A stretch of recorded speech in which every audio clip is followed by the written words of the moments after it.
أعوذ بالله من الشيطان الرجيم. بسم الله الرحمن الرحيم. عم يتساءلون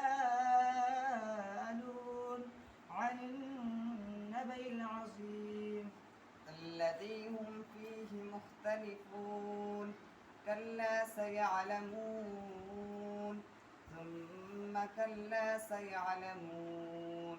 ألم نجعل الأرض مهادا والجبال أوتادا وخلقناكم أزواجا وجعلنا نومكم سباتا وجعلنا الليل لباسا وجعلنا النهار معاشا وبنينا فوقكم سبعا شدادا وجعلنا سراجا وهاجا وأنزلنا من المعصرات ماء ثجاجا لنخرج به حبا ونباتا